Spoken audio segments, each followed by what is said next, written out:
एक बार फिर से आप सभी का स्वागत है मेरे यूट्यूब चैनल इंग्लिश विद विकास झा में। आज के सेशन में हम लोग पर्सनल प्रोनाउन से जुड़े हुए कुछ महत्वपूर्ण रूल्स की चर्चा करेंगे। साथ ही इसे हम एग्जाम्पल के थ्रू समझते हुए और कुछ ऐसे एमसीक्यूज और एरर डिटेक्शन के क्वेश्चंस को करेंगे जो आपके विभिन्न परीक्षाओं में विगत वर्षों में पूछे जा चुके हैं। चलिए बिना देर किए हुए हम आज इस सेशन की शुरुआत करते हैं। और आज इस सेशन का पहला जो रूल है कहता है use personal pronouns I, you, he, she, it, we, they as the subject of a sentence। जब हम बात करते हैं पर्सनल प्रोनाउन की तो पर्सनल प्रोनाउन क्या होते हैं? दे डिनोट पर्सन, मीन्स हमारा जो फर्स्ट पर्सन, सेकेंड पर्सन और थर्ड पर्सन जो हमारा होता है ग्रामर में, ये उनकी बात करता है। और ये जब सब्जेक्ट के रूप में काम करते हैं तो इन्हें सब्जेक्टिव रूप में होने की आवश्यकता होती है। तो फर्स्ट रूल कहता है कि जब हम किसी भी सब्जेक्ट के रूप में किसी प्रोनाउन का प्रयोग करते हैं तो उनका सब्जेक्टिव केस में होना बहुत ही आवश्यक हो जाता है, खास करके पर्सनल प्रोनाउन की जब बात करते हैं। क्लियर है? क्योंकि इनका पर्सनल प्रोनाउन का सब्जेक्टिव केस और ऑब्जेक्टिव केस ये दोनों अलग अलग रूप में होते हैं। क्लियर है? चलिए आगे देखते हैं, एग्जाम्पल के थ्रू इसे समझने का प्रयास करेंगे। कहता है he loves to play cricket. यहां इस सेंटेंस में देखें हमारा सब्जेक्ट ही है जो कि हमारा सब्जेक्टिव केस में है। अब देखेंगे कि सब्जेक्टिव केस ही है, इसका ऑब्जेक्टिव केस क्या होगा? इसका ऑब्जेक्टिव केस हिम होगा। क्लियर है? अगर हम यहाँ ही के जगह पे हिम लगा देते तो ये पूरा का पूरा सेंटेंस हमारा गलत हो जाता। क्यों? क्योंकि सब्जेक्ट का केस हमेशा सब्जेक्टिव केस में होगा। क्लियर है? चलिए एक एमसीक्यूज है हमारे सामने। कहता है it is dash who called you last night. Options क्या है आपके? मी है, आई है, माइन है और माई सेल्फ है। हमने पीछे के सेशंस में भी कुछ प्रोनाउन के क्वेश्चंस डील किए थे, उसमें मैंने बताया था आपको कि माई सेल्फ जो होता है हमारा रिफ्लेक्सिव प्रोनाउन और इन्फेटिक प्रोनाउन दोनों रूप में काम करते हैं और दोनों ही स्थिति में ये सब्जेक्ट के रूप में काम नहीं करते हैं। हमारा मी है ऑब्जेक्टिव केस है, ये भी सब्जेक्ट के तौर पे काम नहीं करेगा। और याद रखिएगा ये जो हमारा टू बी है इट इज है ना, ये हमारा इंट्रोडक्टरी सब्जेक्ट होता है और इसके बाद हम किसका प्रयोग करते हैं? जो हमारा नाउन या प्रोनाउन आने वाला होता है वो क्या होगा? सब्जेक्टिव फॉर्म में होगा। हाँ, इनफॉर्मल वे में हम बोलते हैं इट इज मी, लेकिन अगर हम ग्रामेटिकल अप्रोच की बात करें, कॉम्पिटिटिव एग्जाम्स की बात करें या फिर फॉर्मल अप्रोच की बात करें तो वहां पे हमेशा याद रखेंगे इट इज या इट वॉज के बाद हम किसका प्रयोग करते हैं? सब्जेक्टिव केस के प्रोनाउन का। क्लियर है? तो अर्थात हमारा ऑप्शन जो है ऑप्शन बी करेक्ट हो जाएगा। क्लियर है? चलिए नेक्स्ट हमारा एरर डिटेक्शन में कहता है आपको ढूंढना है हिम इज ए डॉक्टर। अब देखेंगे पूरे सेंटेंस में हमारा सब्जेक्ट यहां है, ये जगह है सब्जेक्ट का और इस जगह पे हमने किसको प्लेस कर दिया है? ऑब्जेक्टिव केस के प्रोनाउन का। अर्थात ये हमारा एररफुल है और ये इसका सही रूप क्या हो जाएगा? He is a doctor. Him should be replaced by he. Clear है? क्योंकि सब्जेक्ट को सब्जेक्टिव केस में होने की आवश्यकता है। चलिए आगे बढ़ते हैं। नेक्स्ट रूल हमारा कहता है use objective form of a pronoun specially personal pronoun when we have to use it as the object of a verb और प्रीपोजिशन। अर्थात जब किसी पर्सनल प्रोनाउन का प्रयोग आप किसी वर्ब या किसी प्रीपोजिशन के ऑब्जेक्ट के रूप में करते हैं तो उन्हें ऑब्जेक्टिव केस में रखने की आवश्यकता है। क्लियर है? अब देखेंगे एग्जाम्पल में हमने लिखा सी कॉल्ड मी यस्टरडे। देखिए हमारा वर्ब है और कहता है ये हमारा सब्जेक्ट है और ये कोई काम कर रहा है, पुकारने का काम कर रहा है, कॉल करने का काम कर रहा है और इस एक्शन का फल किस पे पड़ रहा है? मी पर। अर्थात एक्शन का जो इफेक्ट है वो किस पे आरोपित हो रहा है? मी पर। नेक्स्ट जो हमारा आएगा ये वर्ब का ऑब्जेक्ट होगा और इसलिए हमें यहाँ पे प्रोनाउन जो पर्सनल प्रोनाउन करने होंगे, प्रयोग में लाने होंगे, उनको किस में रखना होगा? ऑब्जेक्टिव केस में। अर्थात ये ऑब्जेक्टिव फॉर्म में सही है। क्लियर है? एमसीक्यूज की तरफ बढ़ते हैं। कहता है कि I gave the book to. अब देखिए यहाँ पे टू हमारा प्रीपोजिशन है और किसी प्रीपोजिशन के बाद आने वाला जो नाउन या प्रोनाउन होगा उस प्रीपोजिशन का ऑब्जेक्ट होगा जिसे हम प्रीपोजिशनल ऑब्जेक्ट कहते हैं। और ऑब्जेक्ट का केस ऑब्जेक्टिव केस, ही हमारा सब्जेक्टिव केस है, हिज हमारा पॉजेसिव केस है, ही इज जो है ये कॉन्ट्रैक्शन है ही इज का या ही हैज का, ये ही हमारा सब्जेक्टिव केस है, ये भी नहीं होगा। बचा कौन? बी। ऑप्शन नंबर बी क्या है? हिम। अब कहेंगे कि सर हिज तो हो सकता है, ठीक है हिज तो होगा लेकिन हिज के आगे आपको क्या लगाना पड़ेगा? नाउन लगाना पड़ेगा। ठीक है ना? I gave the book to his brother ऐसे बोल सकते हैं, टू हिज सिस्टर, लेकिन नाउन मिसिंग है इसलिए हम हिज का प्रयोग नहीं करेंगे। क्लियर है? नेक्स्ट हमारा कहता है आई सॉ ही। अब देखिए यहाँ पे वर्ब है हमारा सॉ, और ये जो हमारा सब्जेक्ट है इसने देखने का काम किया, और देखने का काम किस पर होगा? ऑब्जेक्ट पे होगा, अर्थात ऑब्जेक्ट का केस ऑब्जेक्टिव केस में होना चाहिए यहाँ पे, और ही का फॉर्म सही रूप क्या होगा? ऑब्जेक्टिव फॉर्म, ये होगा हमारा हिम।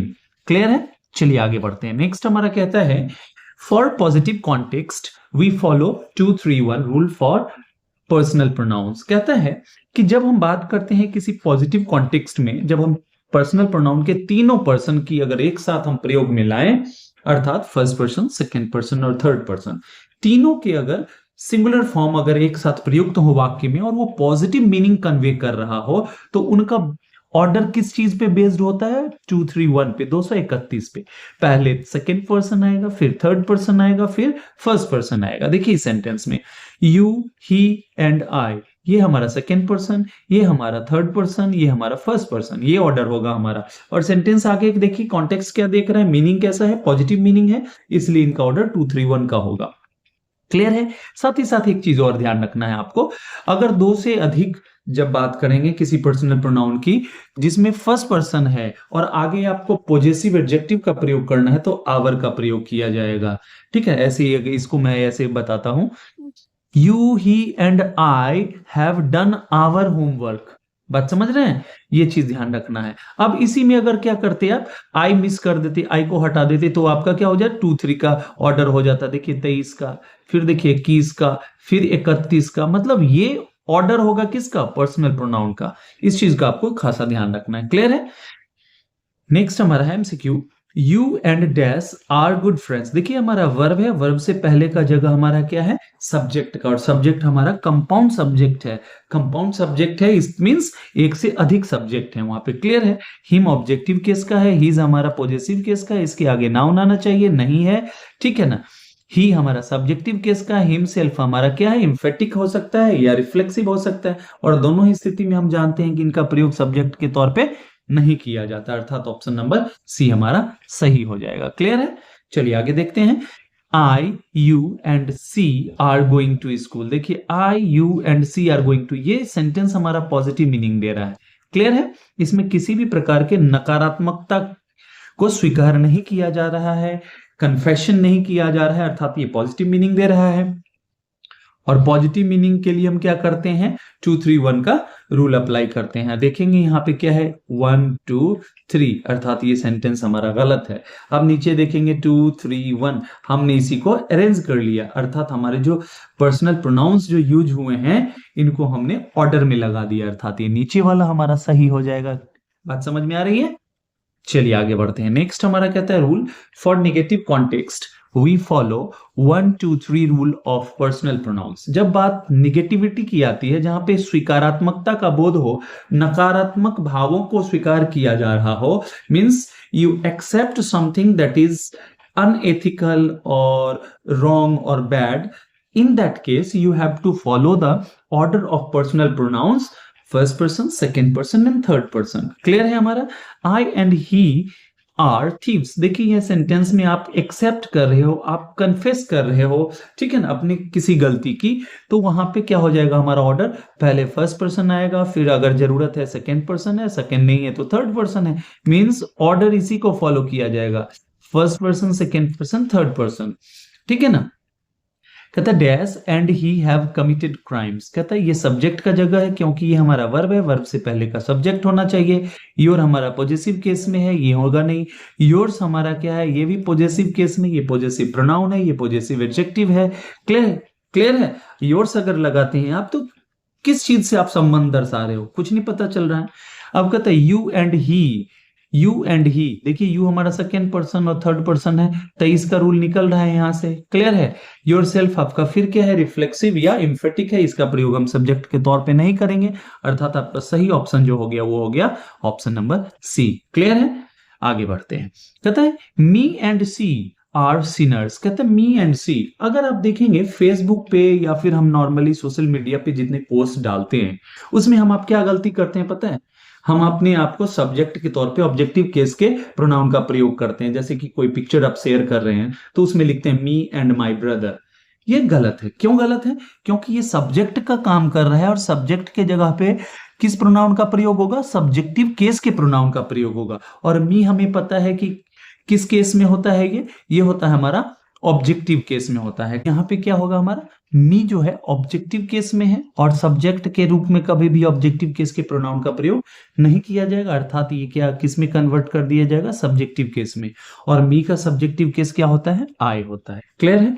चलिए आगे बढ़ते हैं। नेक्स्ट रूल हमारा है, कहता है कि रिफ्लेक्सिव प्रोनाउंस जो हैं ये किसी भी सब्जेक्ट के ऊपर क्या दिखाते हैं कि कोई एक्शन जो सब्जेक्ट कर रहा है हमारा, उसी के ऊपर एक्शन का इफेक्ट जो है रिफ्लेक्ट कर रहा है, रिवर्स हो रहा है, रेफर बैक हो रहा है। क्लियर है?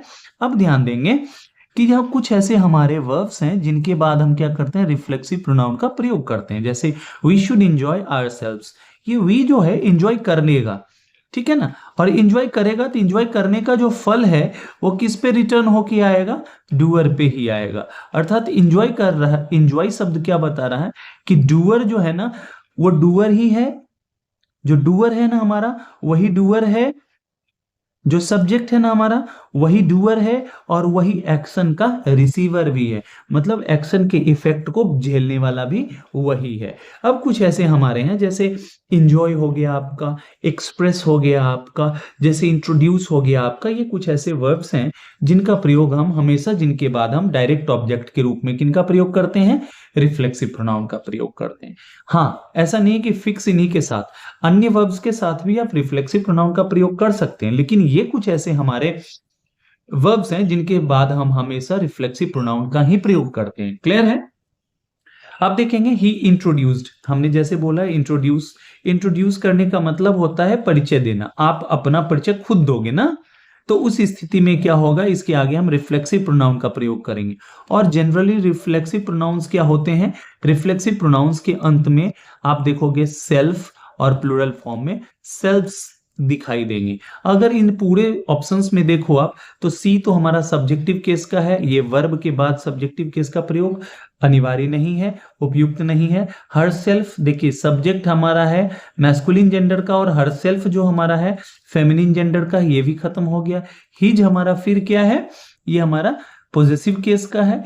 आगे आप पोजीशन नहीं दिखा रहे हो किसी भी रूप में इस पूरे सेंटेंस में, तो इसकी आवश्यकता नहीं है। हिमसेल्फ हमारा रिफ्लेक्सिव प्रोनाउन है जो कि सब्जेक्ट के नंबर, पर्सन, जेंडर, केस हर चीज को फुलफिल कर रहा है। क्लियर है?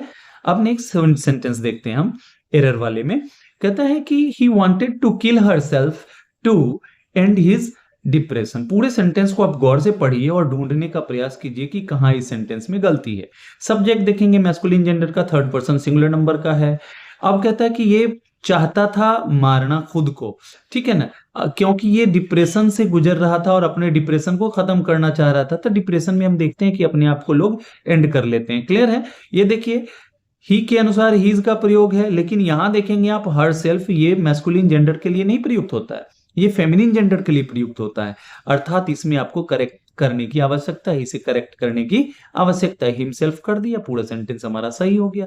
आई होप कि आपको ये सेशन बहुत ही मजेदार लग रहा होगा एंड रियली होप कि आपको ये बहुत ही फ्रूटफुल साबित होगा। किसी भी प्रकार के एग्जाम की बात करें, चाहे वो आप एलिमेंट्री एजुकेशन की बात करें, सेकेंडरी या सीनियर सेकेंडरी, या फिर आप किसी कॉम्पिटिटिव एग्जाम्स की तैयारी कर रहे हो, हर के लिए ये रूल्स एक ही समान है। Please go through this video, watch this till the end, and if you really like it, please like, share and subscribe. Clear? चलिए आगे बढ़ते हैं। नेक्स्ट रूल हमारा है, कहता है कि use correct pronoun case after than या एज। कहता है कि देन या एज के बाद जब कभी भी हम कंपैरिजन करते हैं, पॉजिटिव डिग्री या कॉम्परेटिव डिग्री की बात हो, ठीक है ना, तो वहां पे हम प्रायः गलती कर देते हैं, क्योंकि स्पोकन इंग्लिश और जो हमारा जो ग्रामर जो है बेस्ड फॉर फॉर्मल यूजेस के लिए जब एग्जाम्स की बात करते हैं, they are completely different, they are completely opposite to each other. ये ध्यान रखना है आपको, ठीक है ना। और ये प्रायः आप देखोगे कि जो आप बोल चाल में प्रयोग करते हो, उसका इम्पैक्ट आपके एग्जाम में पड़ता है। कहता है कि देन और एज के बाद आपको बहुत ही माइंडफुल होने की आवश्यकता है कि कहां पे सब्जेक्टिव केस के प्रोनाउन का प्रयोग होगा, कहां पे ऑब्जेक्टिव केस के प्रोनाउन का प्रयोग होगा। मैं इसको बहुत अच्छे से समझाने की कोशिश करता हूं। कहता है सी इज टॉलर देन आई। अब देखिए सी और आई के बीच कंपैरिजन हो रहा है। इसमें दिखाया जा रहा है कि सी जो है ना वो ज्यादा लंबी है आई की अपेक्षा, मींस स्पीकर की अपेक्षा। क्लियर है। अब देखेंगे ये हमारा सब्जेक्टिव केस का है और हमेशा याद रखेंगे कि कंपैरिजन जो होगा ना समान केस में होगा। अर्थात यहां पे आई के जगह पे हम लगा देते मी, तो कंपैरिजन हो जाता सब्जेक्टिव केस और ऑब्जेक्टिव केस के बीच में, जो कि एग्रीमेंट को फॉलो नहीं कर रहा है। क्लियर है।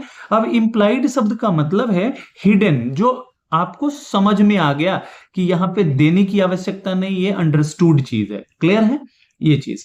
ही इज स्ट्रॉन्गर देन, ही की तुलना होगी किसी चीज से। ही सब्जेक्टिव केस, अर्थात यहां देन के बाद भी सब्जेक्टिव केस का प्रयोग होगा। माइन नहीं है, क्योंकि माइन से आप संबंध बताते हो और यहां पहले वाले में किसी चीज की के बारे में संबंध नहीं बताया गया है। अगर यहीं पे हम बोलते क्या कि my brother is stronger than yours, तब सही होता, क्योंकि माई ब्रदर आपका किस, माई शब्द पॉजिटिव केस में है और उसके लिए आपने कंपैरिजन में माइन लगाया या योर्स लगाया। ये चीज ध्यान रखना है आपको।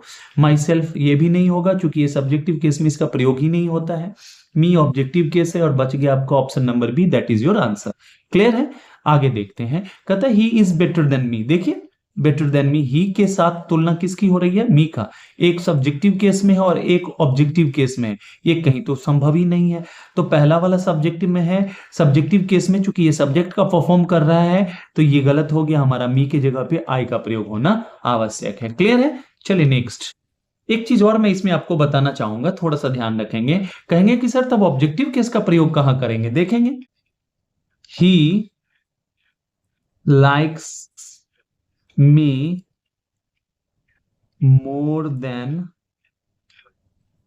यू। अब देखो कहता है कि ये सब्जेक्टिव केस में है और ये हमारा वर्ब हो गया। आगे देखिए तुलना किन दोनों के बीच हो रही है, वर्ब के आगे वर्ब किस पर इंपैक्ट डाल रहा है, मी और यू पे। ये दोनों हमारे ऑब्जेक्टिव केस के हैं, अर्थात यहां पे ये कंपैरिजन सही है। मी हमारा ऑब्जेक्टिव केस का, यू सब्जेक्टिव और ऑब्जेक्टिव दोनों में होता है। यहां पे आप देखेंगे कि ये ऑब्जेक्टिव केस के बीच में तुलना की जा रही है। क्लियर है। ये चीज आपको ध्यान देना है। चलिए आगे बढ़ते हैं। नेक्स्ट हमारा कहता है personal pronouns must agree with their antecedents in number. जब हम बात करते हैं पर्सनल प्रोनाउंस की, और पर्सनल प्रोनाउंस से पहले जो हमारे एंटीसीडेंट्स होते हैं उनका, आपको एंटीसीडेंट्स का मतलब होता है, एंटीसीडेंट मतलब सीड करना, मतलब आना, ठीक है ना, जो पहले उसके ठीक पहले आया हो, पूर्ववर्ती जिनको आप बोलते हो, तो उसके अकॉर्डिंग उसको चलना पड़ेगा। पहले तो इस सेंटेंस को समझते हैं। Each student must submit his और हर होमवर्क। अब देखिए यहाँ पे ईच स्टूडेंट, ये हमारा सिंगुलर नंबर का है, ठीक है ना। मस्ट एडमिट हिज या हर होमवर्क, ये होमवर्क हमारा। और देखिए हिज लगाया या हर लगाया, क्योंकि ईच एवरी आइदर नाइदर के लिए हम हिज का प्रयोग नॉर्मली करते हैं जब जेंडर क्लियर ना हो, ठीक है ना। नहीं तो आप हिज या हर दोनों का प्रयोग कर सकते हैं, लेकिन क्या है कि इन जनरल हम हिज का प्रयोग करते हैं, ठीक है ना। अब देखिए इसका प्रयोग सिंगुलर नंबर में किया गया, यहां भी ये दोनों क्या है, सिंगुलर नंबर में प्रयुक्त हुए हैं। क्लियर है। अब देखते हैं एमसीक्यूज में समझते हैं इसे। Every player has dash on locker. अब देखिए देयर तो होगा नहीं, क्यों नहीं होगा, एवरी प्लेयर सिंगुलैरिटी का बोध करा रहा है। देयर का प्रयोग हम करते हैं प्लूरल के लिए। हिज का प्रयोग हम अकेले नहीं कर सकते हैं, क्योंकि यहाँ पे जेंडर क्लियर नहीं है, इसलिए आप दोनों का चुनाव करें। ये चीज रखना है आपको दिमाग में एग्जाम में। अगर इस तरह के ऑप्शंस में हिज या हर एक जगह दिया हुआ है तो you should go for that. Clear है। हर्ष तो होगा नहीं। क्लियर है। ये चीज ध्यान रखना है। क्लियर है। अब देखते हैं नेक्स्ट हमारा, each student must bring their pen. कहता है each student must bring their, their का प्रयोग प्लूरल के लिए करते हैं, यहाँ सिंगुलर सब्जेक्ट के लिए, अर्थात इसका एंटीसीडेंट क्या है, सिंगुलर है और इसके अकॉर्डिंग ही इसको चलना पड़ेगा। तो यहाँ पे हिज या हर लगा दो आप, that's clear. Okay, let's move to the next one. Next rule हमारा है, कहता है कि use subject pronouns after forms of the verb to be in formal uses. जब हम फॉर्मल यूज में वर्ब टू बी का प्रयोग करते हैं तो याद रखना है टू बी के बाद किसका प्रयोग करेंगे हम, सब्जेक्टिव केस के प्रोनाउन का। खास करके जब हम इट इज या इट वाज का प्रयोग करते हैं इंट्रोडक्टरी सब्जेक्ट के तौर पे। क्लियर है। कहता है it is I who called, ये मैं ही हूं जिसने पुकारा या जिसने कॉल किया। क्लियर है। अब देखेंगे इट इज के बाद हमने क्या किया, सब्जेक्टिव केस के प्रोनाउन का प्रयोग किया। लेकिन आप जैसे इनफॉर्मल इंग्लिश की बात करते हैं, स्पोकन इंग्लिश की बात करते हैं, तो it's me, it's not you, it's me who decided to go there. Actually ये सेंटेंस गलत है. It is I who decided to go there. ना, it is I who always helped you. It is I that want to go there. ठीक है ना, ये चीज ध्यान रखना है आपको. Clear? It was dash who made the call. अब देखो it was के बाद हम सब्जेक्टिव केस के प्रोनाउन का प्रयोग करेंगे. ये ऑब्जेक्टिव केस हो गया, ये हमारा रिफ्लेक्सिव है या एम्फेटिक केस का प्रयोग नहीं होगा, ये हमारा पॉजेसिव है. अर्थात आपका ऑप्शन नंबर बी जो है करेक्ट आंसर है. क्लियर है?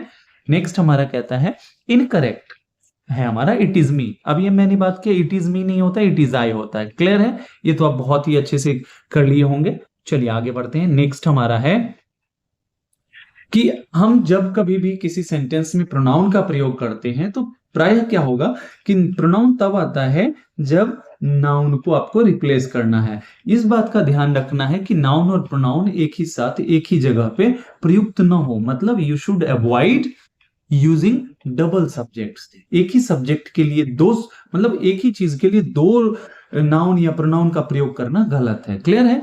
तो कहता है क्या, do not repeat the subject with A pronoun. जब ऑलरेडी सब्जेक्ट हमारा जो है नाउन के रूप में है तो उसके लिए हम प्रोनाउन का प्रयोग नहीं करेंगे, क्योंकि वो एक दूसरे के सब्स्टिट्यूट है. ठीक है ना. My brother is a teacher, ये सेंटेंस सही है. हमारा सब्जेक्ट एक है, वर्ब एक है, कोई दिक्कत नहीं. ही वर्क्स, ही सब्जेक्ट है, वर्क्स है हमारा, ठीक है. लेकिन नीचे के सेंटेंस को अगर देखेंगे तो आपको समझ में आ जाएगा. कहता है माई सिस्टर, एक आपने यहां नाउन भी प्रयोग कर लिया और इसके लिए आपने प्रोनाउन का भी प्रयोग कर लिया. इट मीन्स ये दोनों एक साथ नहीं रह सकते. नाउन की उपस्थिति हो, प्रोनाउन नहीं आएगा, और प्रोनाउन का प्रयोग हम नाउन की अनुपस्थिति में करते हैं, एब्सेंस में करते हैं. ये चीज ध्यान रखना है. आप या तो बोलें सेंटेंस को my sister is a nurse, या बोलें आप सी इज ए नर्स. क्लियर है? अर्थात ये हमारा ऑप्शन नंबर बी जो है इनकरेक्ट, ये बता रहा है सेंटेंस इनकरेक्ट है. क्लियर है? नेक्स्ट हमारा कहता है जॉन ही इज लेट. अब देखो जॉन ही इज लेट, या तो बोलो जॉन इज लेट या बोलो ही इज लेट. तो इस सेंटेंस का सही रूप क्या होगा? जॉन इज लेट, या दूसरा हो सकता है ही इज लेट. क्लियर है? ये ध्यान रखना है आपको. चलिए नेक्स्ट रूल हमारा है और आज के इस सेशन का अंतिम रूल है. इसमें कहा जाता है कि हम जब कभी भी हम एम्फेटिक प्रोनाउन का प्रयोग करते हैं तो ये एम्फेटिक प्रोनाउंस जो है किस पे एम्फेसिस डालते हैं? ये डालता है आपको पर्सनल प्रोनाउन जो सब्जेक्ट है डूअर पे जोर डालता है. ठीक है ना, ताकि आप उसे क्या करें, कंट्रास्ट दिखा सकें, इमोशन दिखा सकें या एम्फेसाइज कर सकें. क्लियर है? जैसे हमने देखा I myself witness the event. कोई घटना हुई या कोई समारोह था जिसको आपने खुद देखा, उस घटना को आपने खुद देखा. अब ये खुद क्या बोल रहे हो आप? मैंने देखा इतना भी बोल सकते हैं आप, लेकिन आप उस चीज को एम्फेसाइज करना चाहते हो, जोर देना चाहते हो. जैसे मैंने बोला कि मैंने किसी से पूछा कि आपने होमवर्क कर लिया है, तो आपने बोला yes sir I have done my homework. मैंने बोला क्या आपने ही किया? Yes sir I did it my self. Sir मैंने इसे खुद से किया है. मीन्स आप ये तब बोलते हो जब सामने वाले के कंफ्यूजन को दूर कर रहे हो, या फिर आप उस पर जोर डाल रहे हो कि नहीं इसको मैंने खुद किया है, किसी दूसरे की हेल्प की आवश्यकता नहीं थी मुझे. ये ध्यान रखना. और ये किसको एम्फेसाइज करते हैं? ये डूअर को एम्फेसाइज करते हैं. ठीक है ना, ये ध्यान रखना है. Dash my self completed the task. देखिए ये डूअर को करेगा तो डूअर हमारा क्या होगा? सब्जेक्ट के तौर पे जब आएगा तो सब्जेक्टिव केस में ये ऑब्जेक्टिव है, ये हमारा सब्जेक्टिव केस है.